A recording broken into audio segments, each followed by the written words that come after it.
So spake he, and took and set before them the fat ox chine roasted, which they had given him as his own mess by way of honor. And they stretched forth their hands upon the good cheer set before them. Now when they had put from them the desire of meat and drink, Telemachus spake to the son of Nestor, holding his head close to him, that the others might not hear. Son of Nestor, delight of my heart, mark the flashing of bronze through the echoing halls, and the flight and the flashing of gold and of amber and of silver and of ivory. Such like, methinks, is the court of Olympian Zeus within. For the world of things that are here, wonder comes over me as I look thereon. And as he spake, Menelaus of the fair hair was ware of him, and uttering his voice, spake to them winged words. Children dear, of a truth no one of mortal men may contend with Zeus, for his mansions and his treasures are everlasting.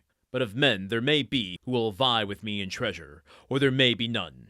Yea, for after many woe and wanderings manifold, I brought my wealth home in ships, and in the 8th year came hither. I roamed over Cyprus, and Phoenicia, and Egypt, and reached the Ethiopians, and Sidonians, and Erembi, and Libya, where lambs are horned from the birth.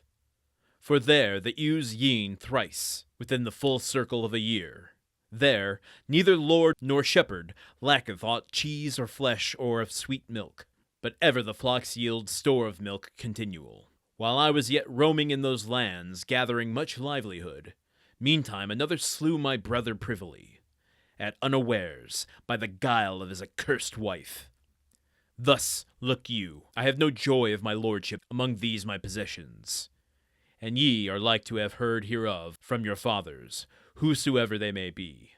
For I have suffered much, and let a house go to ruin that was stablished fair, and had in it much choice substance. I would that I had but a third part of those my riches, and dwelt in my halls, and that those men were yet safe, who perished of old in the wide land of Troy, far from Argos, the pasture lands of horses. Howbeit, though I bewail them all, and sorrow oftentimes as I sit in our halls, a while indeed I satisfy my soul with lamentation, and then again I cease. For soon hath man enough of chill lamentation. Yet for them all I make no such dole, despite my grief, as for one only, who causes me to loathe both sleep and meat, when I think upon him. For no one of the Achaeans toiled so greatly as Odysseus toiled, and adventured himself. But to him it was to be but labor and trouble, and to me grief ever comfortless for his sake, so long he is afar, nor know we aught, whether he be alive or dead. Yea, methinks they lament him, even that old Laertes, and the constant Penelope and Telemachus, whom he left a child newborn in his house. Well, that was quite a monologue by Menelaus, prompted by Telemachus whispering to Pisistratus about how many riches and gold and silver and bronze and amber are filled the halls of Menelaus, and tries to be quiet about it, but Menelaus overhears them, and he's like, yeah, listen, folks, riches are good, but I'd give up most of them if I could have half of the men that fell at Troy. For all of these riches, I still fall into lamentation in the evenings, thinking upon all of those who have perished. And then this is one of those things where we talked a little bit about Xenia yesterday, and I don't know that it matters one way or the other, but when Menelaus at the end of yesterday's passage somewhat alluded to maybe recognizing Telemachus and Pisistratus as Odysseus and Nestor's sons, that he doesn't want to presume. And so by the end of this passage here, when he says, howbeit, though I bewail them all, and sorrow oftentimes as I sit in our halls, ...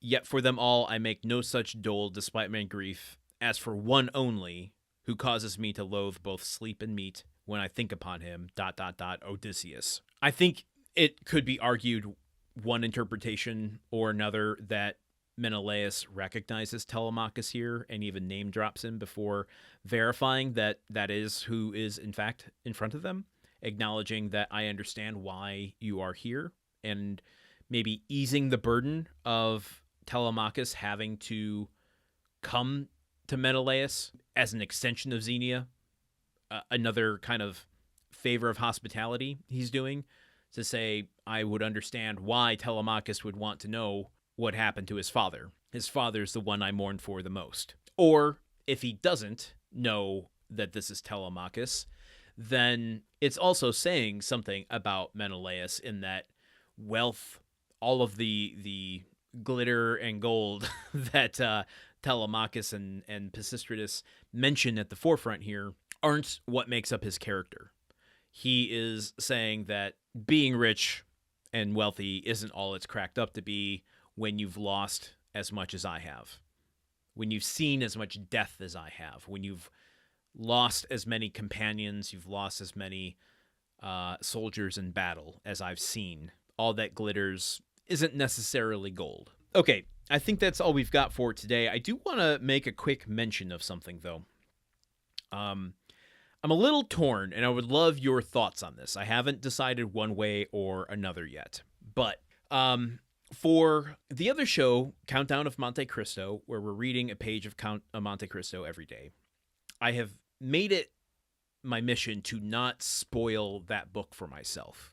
I don't know what happens page after page, chapter after chapter, and so I've decided to not watch any of the film adaptations, read anything about it in the books that I'm reading about the author, biographies, etc. I skip over the sections about Monte Cristo so that I can return to them after the book. Now, it's a little bit different with the Odyssey because that other show has a 4-year mission statement. And to know what's going to happen 1 year in kind of changes the dynamic there. This one, we're doing it in 1 year. I'm vaguely familiar with the Odyssey already. And we have Christopher Nolan's The Odyssey coming out right smack in the middle of our podcast. So I'm a little torn as to whether or not to familiarize myself with the rest of what's going on in this book. Or maybe not even in the story so much as the adaptations of it, so that I can speak more eloquently about how each of these things is interpreted on screen as we come to them. The only thing that I remember seeing depicted of the Odyssey is a sequence of the Cyclops, and we'll get to that eventually because it's a pretty big story for me. And personally, and that I want to relate in its due time. But I'd love your thoughts. What do you think the benefits would be of not spoiling the story for myself in terms of what I can deliver here day after day? And what would the benefits be if I did learn a little bit more? Because it's a different show at that point. Right now, it's very much you experiencing me experiencing the story and learning all of these little bullet points that I pull out to go, oh, I wonder what that means. But if I go and familiarize myself with the story from start to finish and then come back to read, then I can be a bit more of a guide through this. So if you have any thoughts on that, I'd love to hear what you have to say. The Discord at the moment is still open, so you can join that by going to the link in our show notes. I don't know. We're still questioning. I don't know if I mentioned this on this show before, but with everything going on in the world, with Discord, with a number of other things, we're a little bit on the fence as to whether or not we're going to continue to use that. Right now, we are still keeping it open, but one thing we will keep open, and this isn't a plug necessarily, just a way for you to get in contact with us, is to go to patreon.com/gruntworkpod. You can sign up for free there. You don't have to contribute anything if you don't want to, but that's a way that you can get in touch with us and give us your thoughts on the show and what you'd like to see.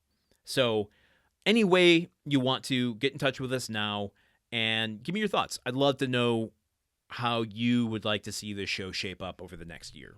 Okay, that's all I've got for today. Join me here tomorrow with a little bit more of Book 4 of the Odyssey. Until then, okay, goodbye. Odyssey is part of the Gruntwork Podcast Network. The show is produced, edited, and hosted by Landon Solano. The original text of The Odyssey, written by Homer. Theme song by Neuroflow. You can support this show and other shows like it by going to patreon.com/gruntworkpod. Thank you for listening. See you tomorrow.